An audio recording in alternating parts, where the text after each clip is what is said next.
Prime time में आप सभी का स्वागत है। मैं हूं आपके साथ मीरू शर्मा। प्राइम टाइम में आगे बढ़ने से पहले आइए नजर डालते हैं इस वक्त की प्रमुख सुर्खियों पर।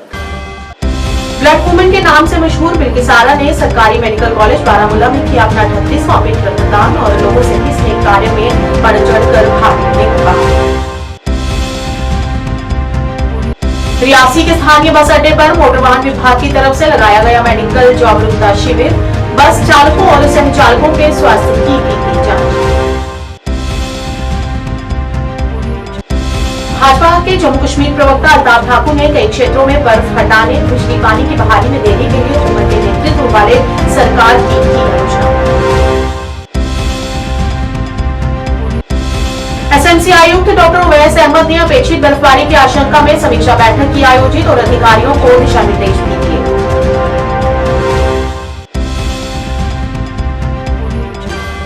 अब समाचार विस्तार से। कश्मीर की ब्लड वुमेन के नाम से मशहूर बिल्किस आरा ने रक्तदान के माध्यम से लोगों की जान बचाने के अपने अथक समर्पण के कारण इस क्षेत्र में एक प्रेरणादायक शख्सियत बन गई हैं।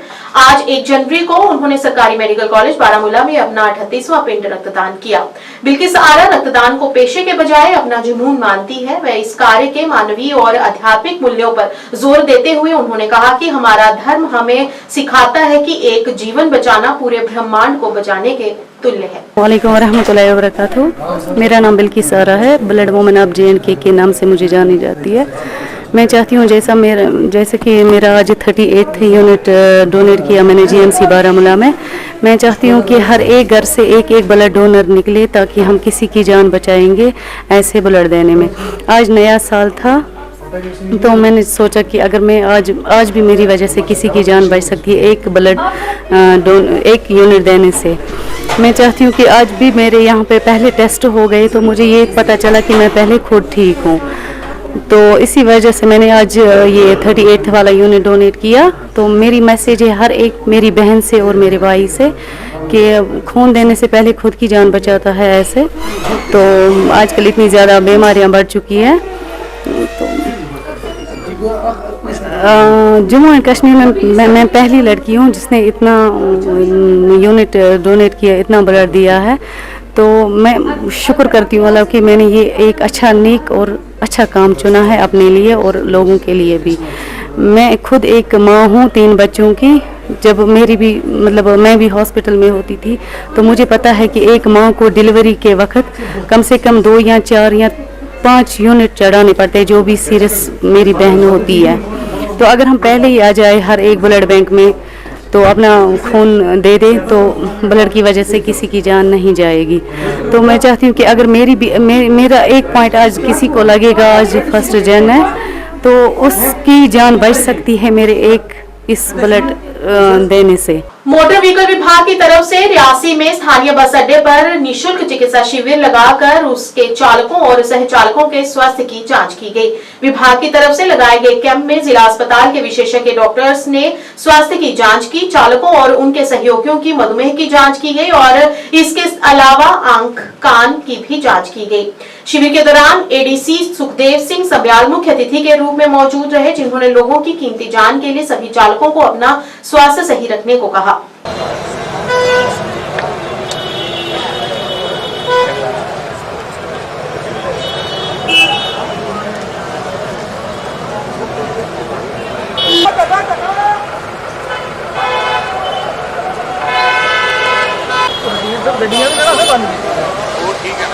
ये ड्राइवर आवे ना ये चेकअप कराइए अपने अपनी गड्डी करिए।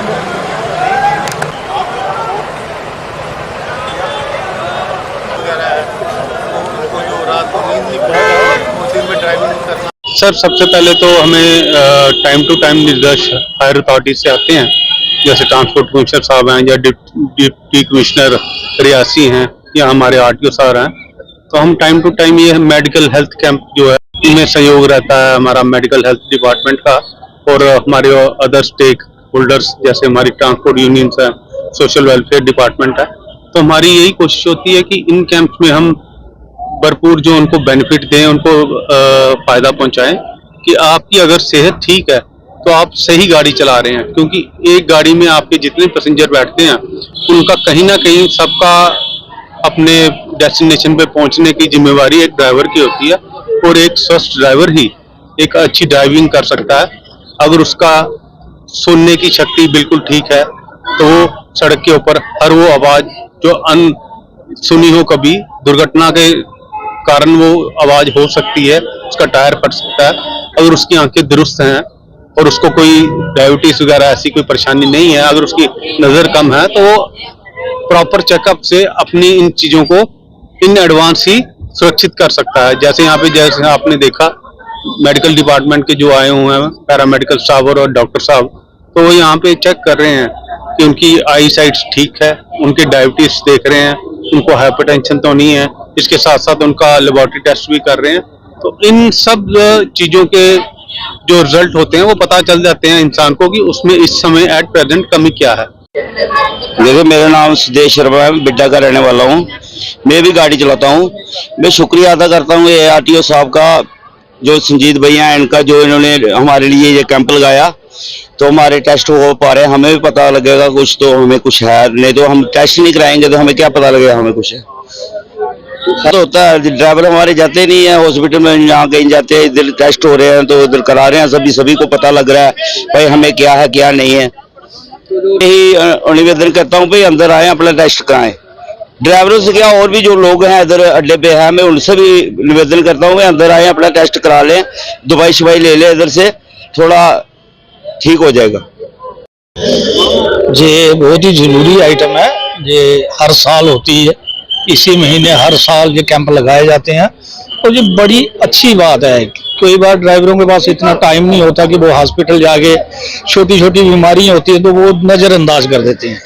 जो कैंप ये बस स्टैंड के ऊपर है तो मैक्सिमम हमारी कोशिश रहती है हम अपने जो भी ड्राइवर हैं, क्योंकि हम यूनियन में रहते हैं तो हमें पता रहता है कि अगर कोई आदमी हमारा वीक है, कोई ड्राइवर हमारा बीमार है, तो इसकी जानकारी यूनियन के पास रहती है।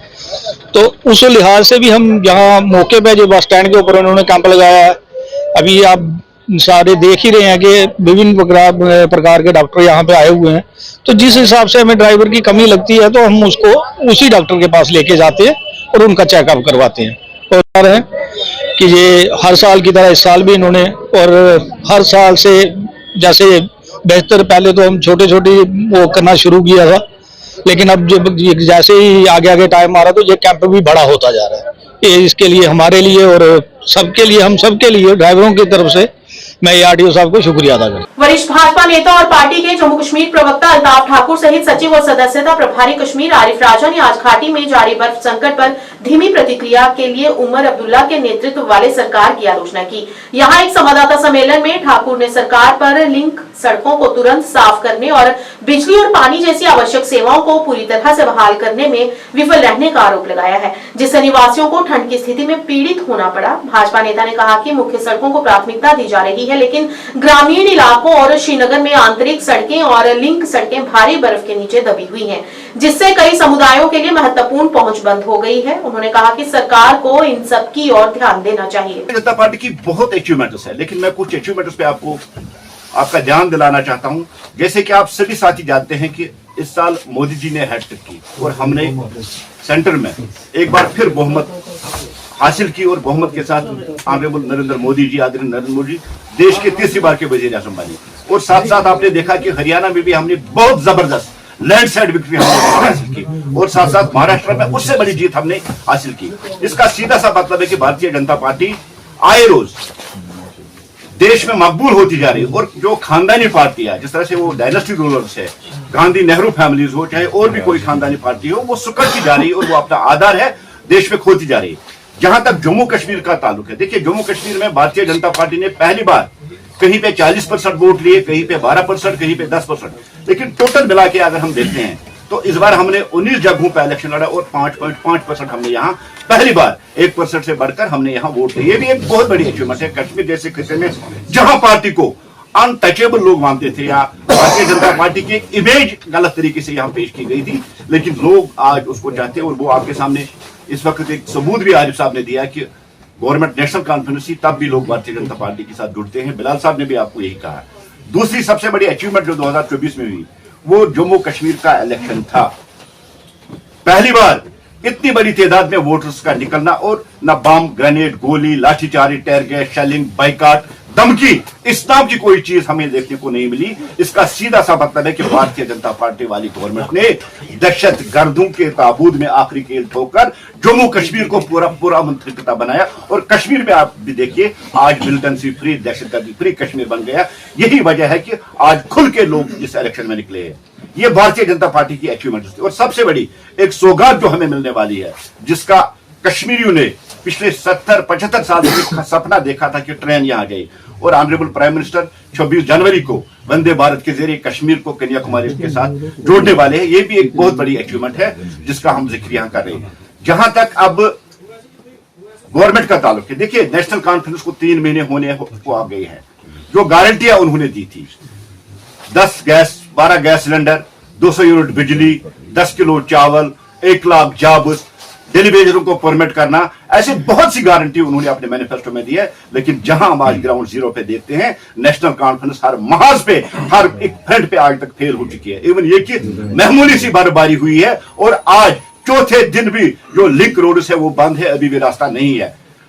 नेशनल कॉन्फ्रेंस ने बड़े बड़े दावे किए, खाली स्टेटमेंट, कागजों के जरिए उन्होंने सड़कों से बर्फ उठाया, उन्होंने लोगों को बिजली फराहम की, उन्होंने पानी किया, लेकिन ये स्टेटमेंट है। और नेशनल कॉन्फ्रेंस की जो उमर साहब वाली सरकार है, ये स्टेटमेंटों के जरिए ही गवर्नमेंट चलाती है। और जहां ग्राउंड जीरो पे हम बात कर रहे हैं, अभी तक ये गवर्नमेंट फेल हो चुकी है। जैसे आप सभी साथी जानते हैं और आपकी वसादत से ही मुख्तलिफ जो वीडियोज है वायरल हो रहे हैं, जहां लोग नाराज है, लोग चिल्ला रहे हैं, लोग कह रहे हैं कि हमें बर्फ हटाई जाए, हमें पावर दी जाए। और जो मीटरन एरिया भी है, वहां भी अनशेड्यूल्ड कट्स के जरिए लोगों को परेशान किया जा रहा है। और यू टर्न करना उमर सरकार की या नेशनल कॉन्फ्रेंस की पुरानी रवायत रही है। पहले उमर साहब जब पावर में नहीं थे, तब उनकी बात थी कि जैसे ही हम पावर में आएंगे, हम जम्मू से मीटर उठा के तवी में फेंक देंगे और श्रीनगर से मीटर उठा के हम जाली में फेंक देंगे। लेकिन जैसे ही पावर में आ गए, आज वो कह रहा है कि हम 100% मीटर करेंगे तभी बिजली का। लेकिन जहां तक 200 यूनिट की बात है, 200 यूनिट क्या, अभी कश्मीरियों को लाइट नहीं मिल रही है, पावर नहीं मिल रही है। 200 यूनिट की बात दूर है, हमें वही लाइट दीजिए जो पिछले साल हमें एलजी इंतजामिया दे रही थी। जिस तरह से एलजी इंतजामिया ने पिछले साल सड़कें साफ करवाई, डेवलपमेंट करवाई, और यहां बिजली का जो इंतजाम था, हमें वही चाहिए।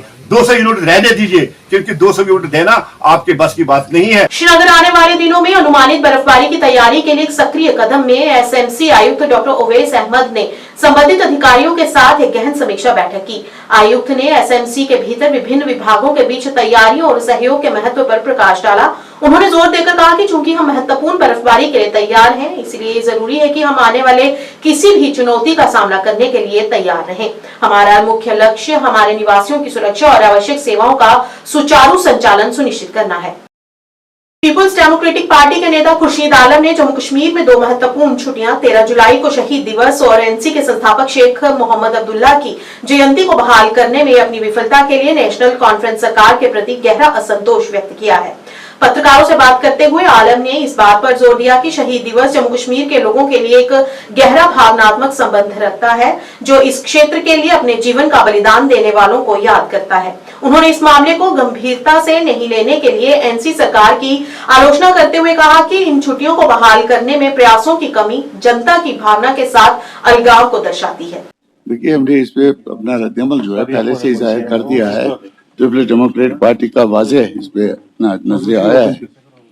अफसोस की बात है कि ये दोनों छुट्टियां, शेख साहब के जन्मदिन की या वफात की दिन की जो छुट्टी थी 5 दिसंबर की, और उससे उसकी अहमियत को हम कम नहीं मानते। लोगों के लीडर रहे हैं, कायद रहे हैं, लेकिन और जो ये बात भी हम समझते हैं कि उससे बहुत ज्यादा अहमियत 13 जुलाई के शहीदों की है। जिस तरह किसी भी मुल्क में, हिंदुस्तान की हमारा जो मुल्क है, किसी भी रियासत में जो तहरीक आज़ादी जो 31 से शुरू हुई थी यहाँ रियासत जम्मू कश्मीर में, उसमें उन शुहदा का जो रोल है वो यहाँ के लोगों के दिलों में कुनंत है, लिखा हुआ है, वो एक जज्बा है। तो उसको सरफ नजर करना, हम समझते हैं कि ये जो मौजूदा सरकार है नेशनल कॉन्फ्रेंस की, एक बहुत बड़ा मैंडेट लेकर बैठी है, लोगों ने इनको बड़ा सा मैंडेट दिया है। तो एक तवक्का की जाती थी कि ये दोनों जो तातीलात खत्म कर दी गई थी गवर्नर इंतजामिया ने, उनको बहाल कर दिया जाएगा। लोगों के जज्बात को और इनकी अहमियत को, इनके तकद्दुस को, उन शोहदा के तकद्दुस को, रियासत जम्मू कश्मीर के लोगों के जज्बे को एहसास करते हुए नेशनल कॉन्फ्रेंस की सरकार इन 2 छुट्टियों को असर न लागू कर दी। Unfortunately they have taken a very lenient, उन्होंने बहुत सा हलंगारी इस मामले में की है। और अब ये कहना कि 25 तारीख को, और उसमें भी हमारी ये बड़ी अनफॉर्चुनेट बात मैं जो महसूस कर चुका हूँ कि उन्होंने शेख साहब के जन्मदिन की बात तो कही है कि 2025 से उसको लागू किया जाएगा, लेकिन बदकिस्मती से शोहदाए कश्मीर की 13 जुलाई की बात नहीं की गई है। वी वेहेमेंटली अपील कि 13 जुलाई के शोहदा के जो यौम दिन है 13 जुलाई का, उसकी अहमियत को आज से न समझा जाए। शेख साहब के जन्मदिन पे 5 दिसंबर और 13 जुलाई दोनों छुट्टियों को बहाल किया जाना चाहिए। फेलियर, देखिए फेलियर एफर्ट का होता है, फेलियर होता है when you have done some effort, आपने कोशिश की, आप नाकाम हुए। जब कोशिश ही नहीं हुई, जब एफर्ट ही नहीं हुई, जब इकदाम ही नहीं किए गए 13 जुलाई के लिए, 5 दिसंबर के लिए, तो ये फेलियर नहीं है। फेलियर उस वक्त होता है अगर गवर्नमेंट जिसके पास इतना बड़ा मैंडेट है वो इसके लिए कोशिश करती। आपको कहीं कोशिश नजर आई? Did they talk about it in the assembly? Did they talk? कोई बात उन्होंने इस मामले की में की जब तक नया कैलेंडर सामने आया।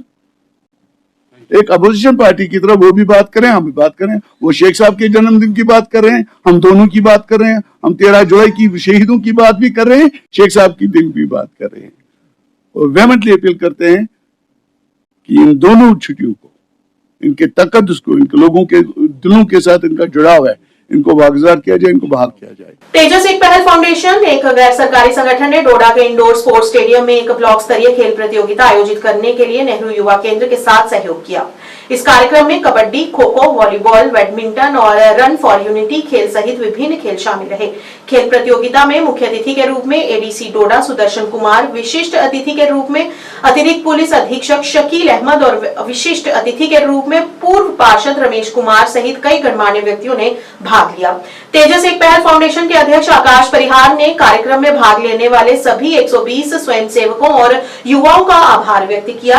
आकाश परिहार ने जीवन में खेल के महत्व पर जोर देते हुए युवाओं को नशा मुक्त रखने में इसकी भूमिका पर प्रकाश डाला।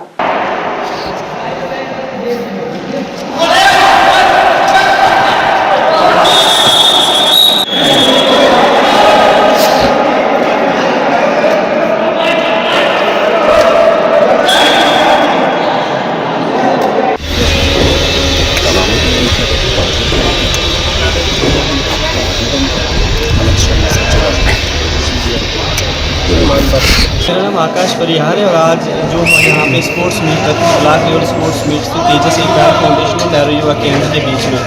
आज का जो मेन इवेंट जो था वो एक नए साल की खुशी के साथ हमने इस प्रोग्राम को किया कि नए साल में हम एक नई ऊर्जा के साथ बच्चों को नए जैसे स्पोर्ट्स एक्टिविटी में सम्मिलित करें और साथ ही साथ हमारा जो मेन इवेंट का रहता है कि जो बच्चे ड्रग्स की ओर जा रहे हैं, गलत एक्टिविटी की ओर जा रहे हैं, तो हम कहीं ना कहीं इंगेज करने का काम करते हैं। हमारी पूरी टीम कोशिश करते हैं कि हमारे जो यहाँ आज के युवा, आज आप देखते हैं ड्रग्स जो है पूरी तरह से डोडा में भी फैलने के कगार पे।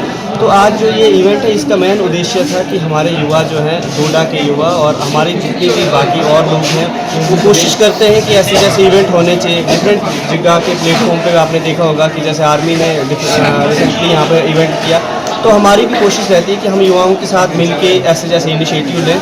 और मैं आप सब मीडिया भाइयों का भी बहुत बहुत धन्यवाद करता हूँ कि आप इस इवेंट में आए और आपने इस इवेंट की कवरेज की।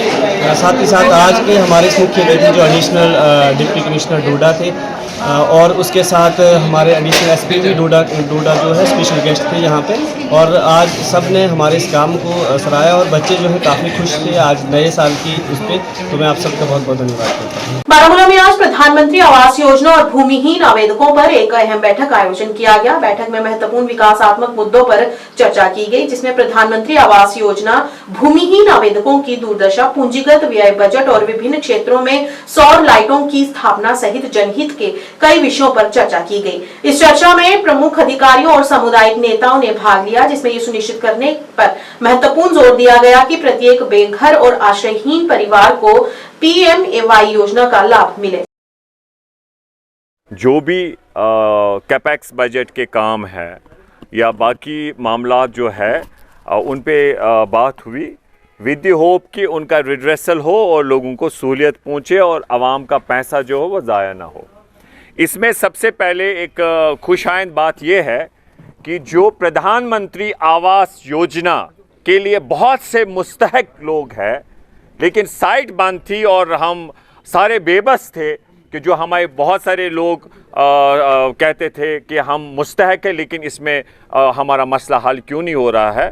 तो अब जो साइट बंद थी अब साइट खुली है, जो गवर्नमेंट ऑफ इंडिया की ओर से एक राहत मिली है। तो उसमें हमारी गुजारिश थी सब वीडियो साहिबान से, आपके माध्यम से भी, आरडीडी डिपार्टमेंट, एसीपी साहब से भी, और जो भी इसमें हमारे डायरेक्टर साहब है, कमिश्नर साहब है, पूरी JNK की जो एडमिनिस्ट्रेशन इससे वाबस्ता है, उनसे गुजारिश है कि इसमें जो मुस्तहक है लोग उनको इंसाफ मिलना चाहिए। अब उसमें इशू ये है कि हम इन्हें गुजारिश करते, एक तो आप अवेयरनेस करें, जो एक गरीब है, शेल्टरलेस है, उसको राहत मिलनी चाहिए, कोई एक्सप्लॉइट उसे नहीं करना चाहिए। इसके लिए हमें इंश्योर करना है। और मुझे लगता है, मेरी एक हम्बल सजेशन है कि इसमें आप एक अवेयरनेस करिए। और हम चाहेंगे कि अगर पॉसिबल हो कि जो इंफॉर्मेशन डिपार्टमेंट है सरकार का, वो इसमें एक रोल निभाए और उसके एक्स्ट्रा जो हमारे BDO साहिबान है, सेक्रेटरी साहिबान है, गांव लेवल में अवेयरनेस करे कि इसमें आपको आवास प्लस ऐप एक है जिसमें उनको ऑनलाइन रजिस्टर करना है। उसमें है आधार, जैसे इन्होंने मुझे बताया, उसमें है राशन कार्ड, उसमें है रेवेन्यू के हवाले से आपको सबूत डॉक्यूमेंट एनक्लोज करने हैं। उसमें एक फिर बात आई कि अगर आपके पास, और अगर किसी के पास BPL कार्ड नहीं है, लेकिन अगर उसके पास 20 कुनाल से कम एक स्मॉल मार्जिनल फार्मर है, तो वो भी इसमें आ सकता है, जो मुझे बताया गया। अब वो ये चीज़ें हैं, हमें लोगों को अवेयर करना है कि युस तुम PMAYS मज मकान इंशाल्लाह इस करो सारी कोशिश यम मुस्तहक आसन तुम गसन अत मज कवर बे समझावन तुम सन ब्लॉक वल।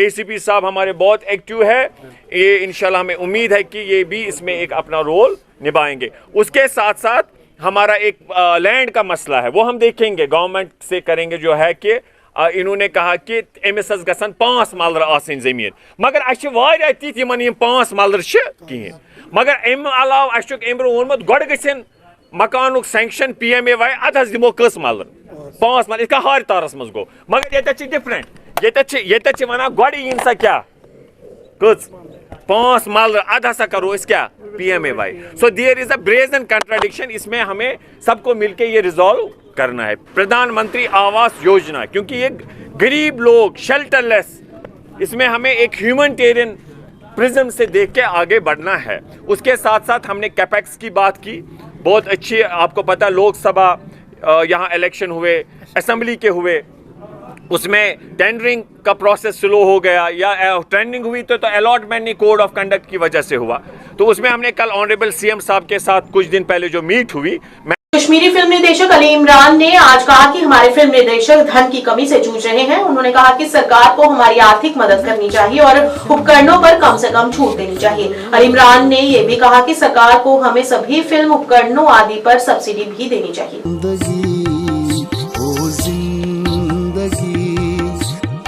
जी देखिए, अभी तो सबसे पहले तो मैं 2024 जो भी ख़त्म हुआ उसके बारे में मैं ये कहना चाहूँगा कि 2024 में मेरी फिल्म कुलुफ जो कि रिलीज़ हुई, 60 साल के बाद एक कश्मीरी लैंग्वेज फिल्म जो कि कश्मीर में रिलीज़ हुई, ये एक अचीवमेंट थी। इसलिए मैं शुक्रगुजार हूँ सारे दोस्तों का और सारे हेल्पर्स का जिन्होंने हम मदद की और ये फिल्म स्क्रीन हो पाई, रिलीज़ हो पाई सिनेमा में। और अब जो पाइपलाइन में है उसमें सबसे पहले मेरी फिल्म एक बांड है, जो कि यहाँ के फोक थिएटर आर्ट फॉर्म है बांड पत्थर, उस पर बेस्ड है। तो वो फिल्म मई में रिलीज़ होने वाली है, अप्रैल मई में रिलीज़ होगी, ये रोज़ों के बाद। वो कंप्लीट है, उसका सिर्फ सेंसर रह रहा है। उसके बाद मेरी 3 फिल्में पाइपलाइन में हैं, 2 कश्मीरी है, जिसमें से कि एक अर्निरंग है जिसका म्यूज़िक और स्क्रिप्ट रेडी है और वो मोस्ट प्रोबेबली मई में शूट होगी। उसके बाद मैं एक बॉलीवुड फिल्म डायरेक्ट करने वाला हूँ। वो उसका म्यूज़िक रेडी है और स्क्रिप्ट रेडी है। वो जुलाई या अगस्त में शूट होगी। और एक और कश्मीरी लैंग्वेज है, यानी कि कुल मिला के 2025-26 में 4-5 फिल्में मेरी रिलीज होगी इंशाल्लाह। गवर्नमेंट से क्या हेल्प चाहेंगे, क्योंकि नई पॉलिसी भी फिल्म पॉलिसी बनी थी जी, उसके देखिए बाद आपको कुछ हेल्प हुआ या अभी कुछ और चाहते हैं? जहाँ तक फिल्म पॉलिसी का सवाल है, ये ज़्यादातर इस हिसाब से बनी है कि बाहर के जो यहाँ शूट करने आएंगे उनके लिए हेल्प है। शूट करो, थोड़ा सा आपको सब्सिडी मिलेगा। लेकिन जो यहाँ के लोकल फिल्म्स बनाते हैं, स्पेशली जो मेरी कश्मीरी फिल्म्स में और जो बाकी जो कश्मीरी फिल्म्स बनाते हैं या बाकी लोकल लैंग्वेजेस में जो फिल्म बनाते हैं, उनके लिए ये ज़रूरी है कि गवर्नमेंट उसको फंडिंग का कुछ प्रावधान रखे। क्योंकि फंडिंग से ऐसा होगा कि प्रोड्यूसर्स तो यहाँ है नहीं उतने, तो उनका थोड़ा सा हेल्प हो जाएगा। चाहे वो फुल फंडिंग ना करे, 50% फंडिंग भी अगर करते हैं तो बाकी प्रोड्यूसर्स मैनेज कर सकते हैं। और दूसरा मैं चाहूँगा कि गवर्नमेंट यहाँ फैसिलिटीज़ प्रोवाइड करे, लोकल्स को थोड़े से कम दामों में जो इक्विपमेंट प्रोवाइड कर सके। क्योंकि हम बाकी उन जगहों से इक्विपमेंट हायर करते हैं तो उसमें बहुत खर्चा हो जाता है। और क्योंकि फिल्म आप चाहे कश्मीरी लैंग्वेज में बनाएं या हिंदी लैंग्वेज में बनाएं, इक्विपमेंट तो वही लगना है और दिन भी उतने ही लगने हैं, इसलिए उसका खर्चा तो तकरीबन उतना ही आता है। लेकिन कश्मीरी लैंग्वेज में या फिर लोकल लैंग्वेजेस में इतना रिकवरी नहीं हो पाता। जबकि अगर हम हिंदी में फिल्म बनाते हैं, जब मैं बॉलीवुड फिल्म बनाता हूँ, तो उसकी रिकवरी तो बहुत बढ़िया है। तो इसलिए हम चाहते हैं कि गवर्नमेंट थोड़ा सा फंडिंग करे, जिससे कि हमारा थोड़ा सा ये प्रोड्यूसर पे उतना। कश्मीर घाटी में कैंसर रोगियों की समस्या एक गंभीर मुद्दा बना हुआ है। उनका कहना है कि कई वित्तीय सहायता जुलाई 2024 से बंद कर दी गई है और जिसकी फाइलें सरकार के पास लंबित हैं। कैंसर के इलाज के लिए वित्तीय सहायता ने कमजोर रोगियों और उनके परिवारों को महत्वपूर्ण वित्तीय बोझ का सामना करना पड़ रहा है, जिनकी फाइलें सिविल सचिवालय में लंबित हैं, जो नौकरशाही की देरी को इंगित करती है, जिससे तत्काल उपचार की आवश्यकता वाले रोगियों के लिए समस्या और बढ़ जाती है। इस मौके पर उन्होंने कैंसर मरीजों को दी जाने वाली आर्थिक मदद जारी करना बल्कि उसे बढ़ाने की भी अपील की। यहाँ जो मैं अनंतनाग की बात कर रहा हूँ, डिस्ट्रिक्ट अनंतनाग की, यहाँ पे जो कैंसर पेशेंट थे, गरीब कैंसर पेशेंट्स, उनको रिलीफ मिलती थी, मतलब कुछ सपोर्ट मिलता था गवर्नमेंट की तरफ से, एडमिनिस्ट्रेशन की तरफ से। लेकिन जुलाई 2000 से अभी भी फाइलें पेंडिंग हैं। जब से सरकार आई है, हुकूमत बनी है, अब जब उनसे गरीब जो पेशेंट है, कैंसर पेशेंट, कुछ के अमवात भी हुए हैं बेचारों की, लेकिन उनका जो MLAs हैं या सरकार का कहना है कि हमने ट्रस्ट बनाया है। ये पता नहीं है ट्रस्ट कब बनेगा, कब इनको सपोर्ट मिलेगा। तो जो तीमारदार है, जो कैंसर पेशेंट्स कैंसर से सफ़र हो रहे हैं, उनका अभी तक परेशान हाल नहीं है, उनको कुछ रिलीफ नहीं मिल रही है जुलाई 2024 से। तो अब जो 2025 साल आया है, अभी तक उन बेचारों को कुछ सपोर्ट नहीं मिल रहा है। तो उनका कहना है कि हमें जो सरकार की तरफ से सपोर्ट मिलना चाहिए और जो इनकी फाइलें हैं पेंडिंग सेक्रेटरीट में, तो जल्द से जल्द उनको ये मतलब माली मावनत दी जाए, ताकि वो दवाइयाँ, क्योंकि आपको पता है कैंसर पेशेंट्स की दवाई है वो काफ़ी महंगी होती है। तो एटलीस्ट ये सरकार का ये बनता है कि इनकी रिस्पॉन्सिबिलिटी है कि to protect the lives of the people और उनकी डिग्निटी को बहाल करना है। तो वो ऐसे ही हो सकता है जब ये गरीब कैंसर पेशेंट्स हैं, उनको अगर सरकार की तरफ से सपोर्ट मिलेगा। आपका बहुत बहुत शुक्रिया। जो ये मसले होते हैं आप उनको रेज करते हैं, गवर्नमेंट तक पहुंचाते हैं, उसके लिए मैं आपका बहुत शुक्रगुजार हूँ। रहा साल जो ये से पेशेंट से उनका जो पेमेंट मिलता था मंथली, वो 5-6 महीनों से रुका पड़ा है। तो बहुत से पेशेंट मुझसे मिले, उन्होंने कहा भाई मेहरबानी करके ये जो हमारी डिमांड है इसको ज़रा गवर्नमेंट तक पहुंचाइए। तो मैं आपकी वसादत से ये इनकी डिमांड CM साहब तक पहुंचाता हूं कि वो इसमें इंटरवीन करे और जो इनका ये रुका हुआ पैसा है इन्हें मिले, ताकि इनको कोई उससे राहत मिले। हाँ, इसके साथ साथ मैं ये भी मुबारकबाद देता हूँ जो हमारे डॉक्टर साहिबान हैं, जो हमारा ये मेडिकल कॉलेज है, उन्होंने कल बहुत अच्छा काम किया, तो उससे लोग बहुत मुतमईन हैं। हमारे पास भी ऐसे काबिल तरीन डॉक्टर हैं जिन्होंने इतना अच्छा काम किया है। इसके साथ साथ मैं ये भी कहना चाहता हूँ, कल मैडम साहिबा ने, जो प्रिंस मैडम साहिबा, उसने कहा जो हमारी जो मशीन है MRI मशीन, उसका जल्दी से जल्दी इंशाल्लाह वो इंस्टॉल होगी यहाँ पर। उसके बारे में भी मैं सेक्रेटरी हेल्थ से गुजारिश करता हूँ कि वो इसमें जल्दी से जल्दी इक़दाम उठाए और वो मशीन यहाँ पे लाए ताकि आम नास को उससे मुस्तफ़ीद हो जाए। रेड क्रॉस के माध्यम से उपायुक्त पुंछ विकास कुंदन की वित्तीय सहायता और CMO पुंछ डॉक्टर परवेज खान के निर्देशन में टीबी यूनिट पुंछ की उपस्थिति में और block medical officer Surankote doctor Yusuf की देखरेख में SDH में टीबी रोगियों को पोषण टोकरी वितरित की गई। BMO सुरनकोट से बात करते हुए उन्होंने वितरण प्रक्रिया के सुचारू समन्वय और पर्यवेक्षण का आश्वासन दिया। पोषण टोकरी में चावल, दाल, कुकिंग तेल और उच्च सामग्री शामिल है। मरीजों से बात करते हुए उन्होंने भारत सरकार, उप आयुक्त पुंछ और स्वास्थ्य विभाग को धन्यवाद दिया। एक चम्मच दवाई का मिक्स करके ये खानी थी।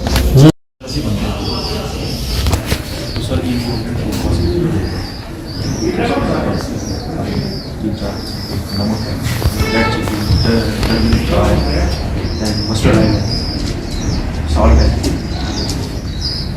Black rice.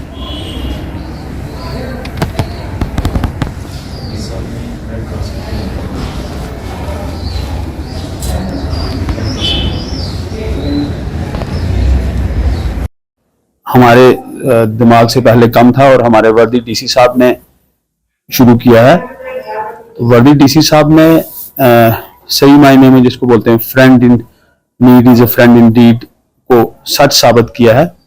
उन्होंने जितने भी टीबी पेशेंट से पॉजिटिव हमारे डिस्ट्रिक्ट के, उनको रेड क्रॉस की सपोर्ट से फाइनेंशियल असिस्टेंस जो है दी गई है ताकि हम टीबी पेशेंट को उनकी न्यूट्रिशन की जो कमी है वो पूरी कर पाएं। तो ये है हमारी न्यूट्रिशनल सपोर्ट।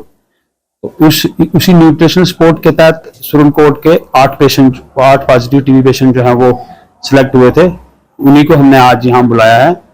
6 महीने की उनको हमने ये न्यूट्रिशनल सपोर्ट देनी, न्यूट्रिशनल बास्केट देनी है।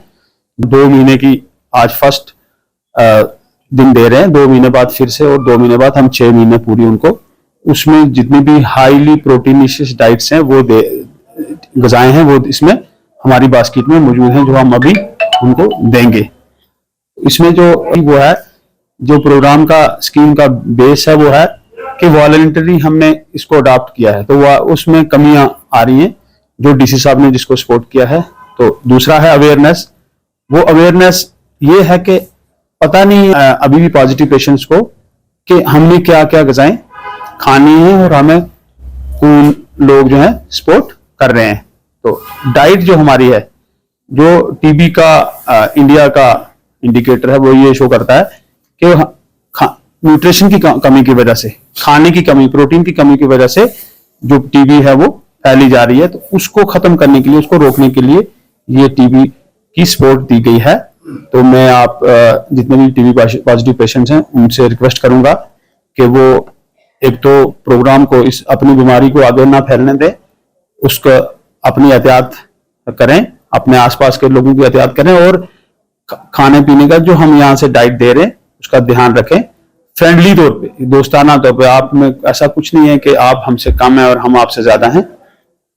ये चीज समाज से खत्म है और इसी को खत्म करने के लिए हम अवेयर करते हैं आप लोगों को, ताकि हम जल्दी से 2025 हमारा टारगेट है और वो साल जो है आज दस्तक दे चुका है। इसी साल में हमने इस बीमारी को खत्म करना है, जबकि WHO का टारगेट 2030 है, हमारा 2025 है। सोपोर के खुशहाल कॉलोनी में आज शिवसेना द्वारा राज्य प्रमुख अश्विन गुप्ता की अध्यक्षता में एक बैठक का आयोजन किया गया। इस मौके पर राज्य सचिव संजय भट्ट, प्रदेश युवा अध्यक्ष अजय धर तथा कई गणमान्य नेता तथा कार्यकर्ता मौजूद रहे। इस मौके पर कई नए चेहरे आज पार्टी में शामिल हुए, जिनका पार्टी में स्वागत किया गया।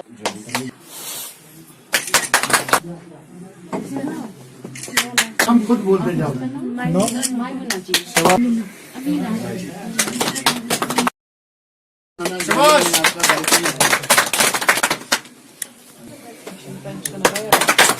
अश्विनी गुप्ता, शिवसेना प्रेसिडेंट, बाला साहब ठाकरे, एकनाथ शिंदे ग्रुप, जम्मू कश्मीर राज्य प्रमुख।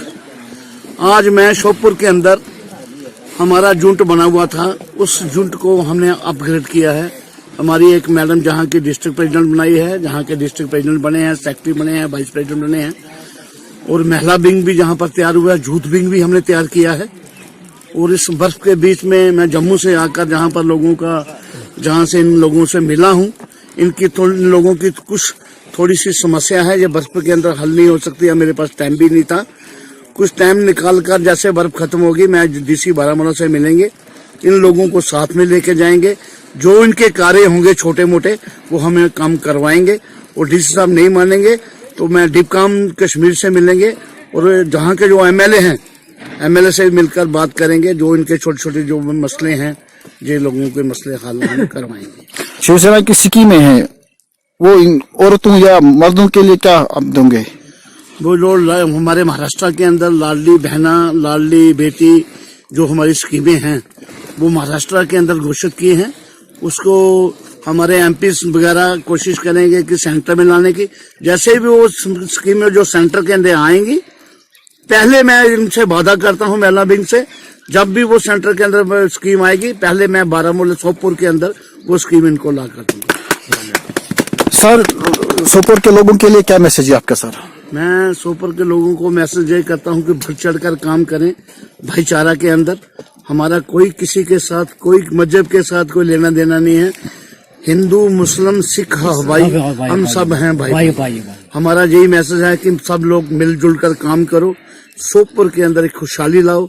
सब लोग जहाँ पर पार्क होने चाहिए, बच्चों को खेलने के लिए जगह होनी चाहिए, सब मिलकर काम करेंगे, हर चीज हो जाती है। मिलकर काम करेंगे, हर चीज होती है। बिछड़े बिछड़े काम करेंगे वो कुछ नहीं बनेगा।